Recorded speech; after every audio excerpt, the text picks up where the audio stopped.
Ibinunyag ng Pangulong Bongbong Marcos mismo. Mismo ang Pangulong Bongbong? Mismo. Ba, mahal na Pangulong Bongbong. Umarap pa siya sa parang press conference eh. Ha? Pwede natin ipakita, baka sabihin kayong dalawa lang nagsasabi niyan eh. Tingnan natin. Saan ba yung Pangulo nung ipinakita ito? Ha? Mahal na Pangulo, sino-sino yung mga tinuturo niyo maraming pera? Ang daming pera. Ano yan, mga nagsitama sa Supistate? Nagsitama sa mga programa, mga proyekto yan. Ito daw ang mga kontraktor ng mga hinahanap natin na flood control project. Yan na. Yan na. Ito sinasabi natin. Ito na hinihintay ko. Oo. Sabi niya, bago ako malis, challenge ako ni Jen tsaka ni Nelson eh. Sabi niya, pangalanan ko at magkaroon tayo ng malalinseng. Linseng, yes. Malalinseng. Oo, mukhang narinig niya, no? Oo. Na tama nga naman na may masasampulan. Kaya pagbalik niya, ibinulgar, 15 construction company. Mga nito, kontraktor. Ayun! Hindi, construction company yan, alam ko eh. Kasi mga pangalan eh. Pangalan ng construction company. Pero hindi niya binanggit kung sino-sino mga nasa likod eh. Pero bago natin isa-isahin kung alin yan, may na-discover, kasi di ba pinapa-audit na sa DPWH? Yes, inutos yan nung SONA. Hiningi niya yung mga listahan. Tapos, napatunayan pa na parang, teka muna, bakit ganyan ang nangyari? sa flood control project, pare-pareho ng plano, pare-pareho ng presyo sa maraming mga lugar. Ba? Parang ibig sabihin, parang nagkokopyahan lang. Pwede bang iparinig natin? Parang mayroon pang ano yung mga mapa na sa likod. Pakinggan natin ang sabi ng Pangulo. Sige nga, namnamin natin. I think these are the provinces with the most projects. And at the same time, here's a list of the top 10 provinces that are most flood prone, that have been assessed to be the most flood prone. I think you will notice they don't necessarily match. This side and that side don't necessarily match. Now, I'm sure there are explanations for that. We will have to study it further. But you would intuitively say that projects, the areas rather, the provinces, or regions, whatever you want to do, whatever pinaka-flood prone, yun dapat ang pinakamaraming project. Pero parang hindi tumutugma. Yun. Nakita niya, may listahan ng mga flood-prone area. Okay. Flood-prone provinces. Tapos may listahan ng mga pinakamaraming flood control project. Okay. Pero bakit dun sa mas madalas ba sa bahain? Hindi dun mas marami yung flood control? Yung proyekto? Yun ang sinasabi niya, mismatch.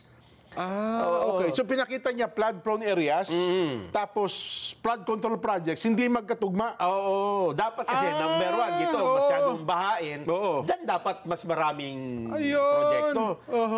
Nung pinagtugma-tugma, bakit dito sa maraming baha, kokonti ang project?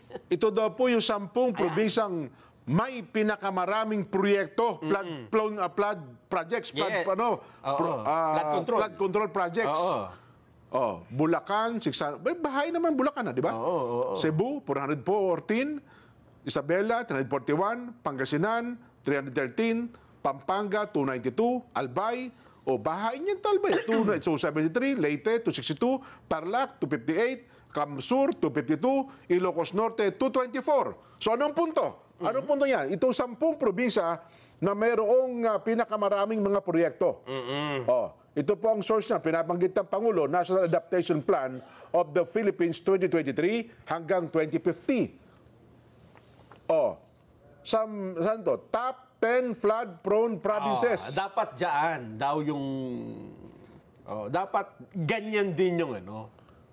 So dapat dyan inilaan. Yung pagkakasunod-sunod. Pampanga, Nueva Ecija, Pangasinan, Tarlac, Bulacan, Metro Manila, Maguindanao, North Cotabato, Oriental Mindoro, Ilocos Norte. Wala yung Maguindanao. Wala yung North Cotabato. Walang Oriental Mindoro. Yan, yung mga walang project. Metro Manila, hindi rin kasama doon sa top 10. na dapat maraming project. So ang punto ng Pangulo, dapat yung lugar na ito, Diyan dapat marami. dyan dapat. Pero nasama yung Bulacan. Bulacan ang isa sa pinakamarami. Pampanga, dun din. Oho. Okay. Tapos ano pa paliwanag ng Pangulo? Aba, meron pa siyang sinabi. Oh. Ewan ko lang kung nakuha natin. Ang sabi niya, it is impossible, imposible, Okay. for one barangay, even if they are the next barangay, ano ba, kahit na magkakatabi, Oo. to have the exact same project, Okay. to have the exact same amount.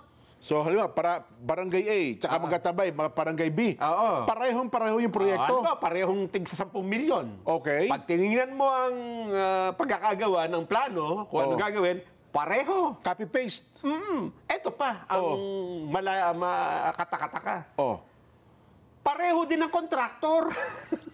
Hindi, siguro baka ang kwento hindi, siyempre magkarugtong lang yan, same barangay eh. Kaya magkarugtong lang po yung linya, yung tubo. Buti nga kung magkakalapit eh. Yung magkakalayo, di ba? Yun ang problema. Tapos pare-pareho kayo ng plano. Pare-pareho kayo ng presyo. Kasi yung sa amount, mukhang mahirap nga naman anuhin yun, panindigan. Okay. Tapos, yun pang katakataka. Isang kontraktor. Nako. Ano pa paliwanag ng Pangulo? Eto na. Paano tayo nauwi doon sa mga 10 kontraktor, construction company? Then pinakuha niya, sa akin, sino bang may mga kontrata dyan? Ayun, yan. Sino-sino bang may kontrata dyan? Sino itong mga construction company na nakakakopo ng naturang mga programa? Yes. Batay sa 10 lugar na may pinakamaraming flood control projects. Una, Jen, ito naman yung lumabas sa pinakuhang listahan, ha? Oo, tama. Hindi pa naman sinasabi na involved ang mga korporasyong ito sa anomalya o sa anumang katiwalian, ha? Wala pang conclusion. So para sa ito lang ilumutan. Ito lang. Same contractor, same pare-parehas. Anong pangalan yan? Top 15. Saan tayo magsisimula? Sa top, pinakamataas. Yung 15 tayo. Pakyat. Pinaka number 15, Road Edge Trading and Development Services. Road Edge. Ba? 14, LR Tiki Builders. Maraming proyekto tong Tiki, marami ko nakikita niyan. 13, MG Samidan Construction. Number 12, Wow Builders. Wow. 11, Royal Crown Monarch Construction and Supplies. Okay. Number 10, 888 Construction and Supply. Number 9, High Tone Construction and Development Corporation. Number 8, SunWest Incorporated. Ako, sounds familiar, SunWest. 7, Alam ba kung sino yung SunWest? Sino? Sige, hindi naman sinabi na pang... 7, Centerways Construction and Development Incorporated. 6, Top Notch Catalyst Builders. Number 5, EGB Construction Corporation. Number 4, QM Builders. QM? Number 3, St. Timothy Construction Corporation. Sounds familiar din yan. St. Timothy. Alam mo St. Timothy? Kailan ni Biko ito? Mamaya. Kailan ni Biko? Number 2, Alpha and Omega General Contractor and Development Corporation. At number 1, Legacy Construction Corporation. Nako, sounds familiar din. Meron akong kilalang lihitimong contractor, Nelson, sa probinsya na malayo. Sabi niya, alam mo ba, Jen, 3 sa binanggit ng Pangulo ang pumatay sa hanap buhay namin. Nako po. Kabihan niya mga lihitimo na mga construction company na tagal sa probinsya namin, ang nawalan ng hanap buhay at napunta dito sa construction company hindi namin kilala. Yan, yung mga nabanggit mo. Pumasok. Kasama niya dyan. At alam ba kung sino-sino mga may-ari ng mga yan? Iyan, si ganito. Yung isa naman, si ganyan yan. Ito, isa, si ganon. Pero sabi mo nga naman, wala pa ito. Wala namang sinabing masama ang Pangulo. Hindi pa. Kasi Ayun. siyempre, nandiyan ka lang sa listahan. It doesn't mean na involved ka na sa kano naman. Ayun. Titingnan pa kung talagang ginawa niyo yung proyektong naibigay sa inyo. Pero malaking paliwanagan na yan. Sapagkat hinahanap eh. At saka puro anomalya ang flood control projects eh. Di ba? Eto pa. Number 15 lang yan, di ba? Tama. Eto pa ang problema. Di ba, ang sabi nung Pangulo, mahiya naman kayo. Iyon. Hindi, pero teka lang, bago mo ituloy, doon ba sa 15, merong ang pag-aari dati o kasalukuyan ay pag-aari ng mababatas? Ayun nga, papunta ako doon. Ay, sige. Yan nga. Hindi ba sabi niya, maya naman kayo? Kaharap niyo yung mga mababatas mga mababatas eh. Tayo pa. Yay! Mahiya na kami.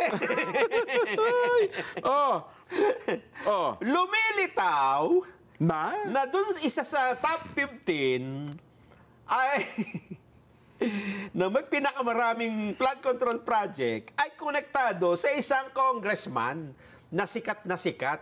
Isa lang? Doon sa 15? ito pa lang. Ito pa lang yung nakuha nilang impormasyon eh. Ha? Okay. Tapos, yung isang korporasyon ay sa kapatid naman niya daw, konektado. Nako. Talaga naman. Aba, alam mo ba kung sino ito? Yung nasa number 8 daw dyan. Mukhang sinabi mo SunWest. Sabi ko sa'yo, Sounds family. Sounds family. Ito daw po ay connected. Paano kaya naging connected ito? Number 8, SunWest Incorporated. Connected daw po ito kay Ako Bicol Party List Representative Saldico. Nako po. Sino nagsabi? Ang Pangulo? Ang sabi ng balita. Ha? Ewan ko si Pangulo nagsabi. Si Pangulo mismo? Hindi Pangulo nagsabi nito. Tiningnan na lang siguro nila kung ano yung SunWest na yan. Tapos yung isa naman ay di umano, ay konektado sa kanyang kapatid na si Christopher Co. Yan yung High Tone Construction naman. Talaga naman. Sounds family. Yung number 9. Ang sabi ni Senador Pampilo Lacson, mahal na Pangulong Bongbong, total, naipangalan mo na yung mga korporasyon na yan. Sabihin mo na rin kung sino yung mga congressman. Kasi pwede nga katwiran, hindi, deny, dati yan yung akin yan, pero deny best ko na yan. Kasi usually, alam mo naman, sitting congressman ako, automatic yan, check. Diba? Yun nga sa Pampanga, akala ko nga, dun sa, hindi naman pala eh. Diba? Wala. Ayun nga. So, ang challenge ngayon ng Senador Ping Lacson at ng iba pa, total, nandyan na yan, hindi mo pa pwedeng construction lang yan. Ay, siya alam naman walang may-ari niya. Alam naman walang may-ari niya. Pangalanan mo na yung involvement dyan ng mga congressmen. Mga mambabatas. At sabihin na rin kung may illegal ba. Di ba kasi binanggit niya na po yung pangalan, tsak makakaladkad na yan. Kahiyaan na yan. Diba? Hindi naman pa pwedeng yan lang yung pangalan lang, tapos wala na, tapos na. Kasi kung halimbawa ako, taga Mindanao. Meron ho tayong malaking proyekto nito. Papagawa tayo ng karsada, 5 kilometro. Ano po ang construction company? Ito po kami, SunWest. Takoyo ko na yan, sinabi ng Pangulo eh. Di ba? Magkakaroon ng bahin. Magkakaroon na po ng kahit wala namang sinabing negatibo. Hindi magiging maganda dun sa negosyo. Yes. Diba? Kasi tayo naniniwala, at ito na may lagi nating paninindigan dito, hanggang walang ebidensyang matibay. Tama. Aligasyon lang, tuturo mo na, tapos bibigyan mo lang ng parang, yan pala yung mga, di ba? Parang, ikaw ang nag-conclude. Ikaw ang nagbigay ng conclusion. Nagkakaroon tuloy ng bahin. Pinagdikit mo lang yung dalawang wire, sumabog. Halimbawa, yung sinabi yan, legacy. Gaano karaming flood control projects ang nagawa niyan? At saka ano kakayahan niya? Bakit nationwide siya nakakagawa? Ang dami, ano? Diba? At yung legacy naman, nung nakita yan, nagsalita naman ng mayor ng Pasig. Nung mabasa, si Legacy pala nandyan. Unang-una, wala pa nga tayong sinasabing yan. Yung ba kanya legacy o yung St. Timothy? Pareho. Sabi ko sa iyo, sounds family. Sounds family. Dalawa. Ang sabi ni Bico Soto, ano ba sabi ni Mayor Bico? Nung makita niya yung legacy construction. Nanindig ang kanyang mga balahibo. Kasi nakalaban niya sa politika. Ang mga nasa likod niya. Napamulagat ang kanyang mga mata. Kinabahan siya kasi ang daming At kanina ay nag-post siya sa kanyang social media post na... sabi niya, nag-react siya. Ang sabi niya, Dear Pasigueños, this morning, PBBM presented the top 15 DPWH contractors for flood control projects. You may have noticed that Alpha and Omega is the top 2. Alpha and Omega, yes. And St. Timothy is top 3. Kita mo na? Ito ang karugtong. These companies, along with others, including St. Gerard, magkakapamilya yan eh. Asan ba yung St. Gerard dito? Wala dyan St. Gerard. Wala sa top 15, are all owned and controlled by the Discayas. Yes. Sino ba yung Discayas? Yung nakalaban niyang mayor. Yung nakaraan. Yes. Tumakbong mayor yan. Yung misis. Yung babae. Ay, sabi pa niya, ngayon, unti-unti nang nalalaman ng taong bayan ang buong katotohanan. Yung... Naku po.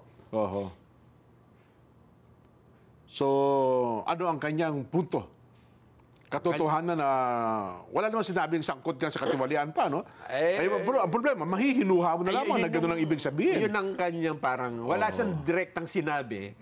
Pero, ikaw na lang ang magkakaroon ng... pero, Nelson, ang Pangulo na nagpahayag niyan, gaya ng challenge ng Pangulong Bongbong, kasi kung hindi naman po, ito naman ang panganib yan, Nelson, kasi kung hindi naman po sila gumawa ng illegal, magiging negatibong impresyon naman yan sa mga negosyante sa Pilipinas, Nelson. Pero kung ako, halimbawa, may-ari ng isang kumpanya dito, alam ko na hindi naman ako gumawa ng kalokohan, kaya ko nang patunayan yan. Yun. Kasi may mga dokumento yan eh. Halimbawa, yung isa, yung malalaking kumpanya, yung Tikia. Tiki ba yun? Hindi yun, si Malu Tikia pala, iba yun. Tiki. Marami yung mga big projects na hawak niyan. Tiki Builders. May ano naman ito. Diba? Pagka ganyan mga kumpanya, may mga project. Pero ngayon ko lang nalaman na may mga flood control din pala sila. Alam ko, yung mga malalaki. Alam mo dito sa MRT, meron sila eh. Halimbawa nga, ganyan, di ba? Well documented yan. Ay, kung wala naman eh. Mula sa simula. Kaya mong patunayan yan. Madaling patunayan na hindi ka involved sa anumang katiwalian kung talagang hindi ka involved. Kasi diba? yun ang panganib doon. Nelson, kasi ang Pangulo, binanggit niya pangalan. At kung hindi siya sasabihin kung anong negatibong ano yan, kasi tsak yan, ako naniniwala, baka may mga partners din yan sa abroad o naman. Baka magkaroon ng negatibong epekto sa mga negosyante. Pero kung talaga namang may katiwalian, dapat sabihin din ng Pangulo. Ayun. Diba? Para wag magkaroon ng wrong message sa mga lehitimo na negosyante at legal dito sa ating bansa. Ito kasi, Jen, madali itong patunayan na walang irregularidad eh. Ayaw naman, may dokumento, recorded lahat yan eh. Kung ikukumpara mo, kung hahanapin mo yung intelligence funds, ayun mahirap yun kasi intelligence. Yes, diba? Hindi mo pwedeng wala mga resibo. Diba? Paano mo hanapin si Piatos kung may totoo? Kaya nga intelligence fund. Pero ito, construction, may map, may kahit sentimo, may pako yan. Tsaka... Yung unang-una, bago gawin ng proyekto, may sa preference. May blueprint. Yes. Merong may plano. Yes. Nakalagay dyan kung saan, di ba? Yan. At ang daling puntahan. Pati mga materyales sila gamitin, specification. Kasi ipapabudget mo, di ba? At di madaling puntahan, pupuntahan lang natin, asan yung isang project nyo. Yan. Pwede mong patunayang, hindi po kami... May mga talaga BOQ, QQQ, kung ano pa yan. Lahat mga mga problema dyan, Jen. Pati nga ng plano mo. Ito po. Saan to located? Doon po sa nakalagay. Lumasos ka, 100 milyon na. Puntahan natin. Pagpuntahan mo doon, wala pa lang ganung walang ganung lugar. Yan. Pangalawa, walang project. Yan ang magiging problema mo. Yung pinuntahan ni Secretary Amena Pangandaman, di ba? Gumasos ng 200 milyong piso pala. Tapos, paulit-ulit pa lang pinopondohan yun. Hindi natatapos. Bataki mo, tapos na pinuntahan niya, lubog pa rin sa baha. Grabe. Ganyan. Pero, again, ang challenge, dapat pangalanan ng Pangulong Bongbong at sabihin niya kung ano talaga naging partisipasyon ng mga kumpanyang ito. Lalo na yung mga, kasi ang hinihingi dito dyan, eto na, may korporasyon eh. Diba? Yung involvement ng mga mambabatas. Iyan. Kasi yun ang sinasabi nila na Kaya naglaan ng pondo kasi wala namang mga ganitong flood control project na ang lalaki kung hindi nila nilagyan ng pondo di ba? Totoo. Na sobrang laki Paano nila nakopo nationwide project? Siguro sa isang region, maniniwala ko, ganun talaga kalaki. Sabi mo ng AAA construction company na talaga namang billion-billion ng proyekto at may kakayahan. Pero nationwide, parang imposible. Diba? Usually yung mga yan, kung sino yung sa isang region na siya na ang gagawa ng proyekto doon. Doon mismo sa lugar. Oo. Kasi practicality yun Pati tao, siyempre sila nang kukuha ng tao. Sabi nga isang kakilala ko na nagsabi, dito ho kasi Anya, pagka hindi namin kaya, sila na po gagawa Ang problema, paano naman ho namin kukunin yung proyekto Parang tinarbaho namin, tapos mag-aabono po kami. Naku po. Paano? Hindi ka ako, magkano ang budget na approve nila yan? Ito daw po yung budget approve. Magkano? Naku, wala na po, hindi na po namin talaga kaya. Tatanggihan po namin. Di ba paano ngayon? Wala ko kaming proyekto ngayon, lahat sila na gumagawa. Wala po kaming kabuhayan ngayon. Yun ang nangyari sa kanila.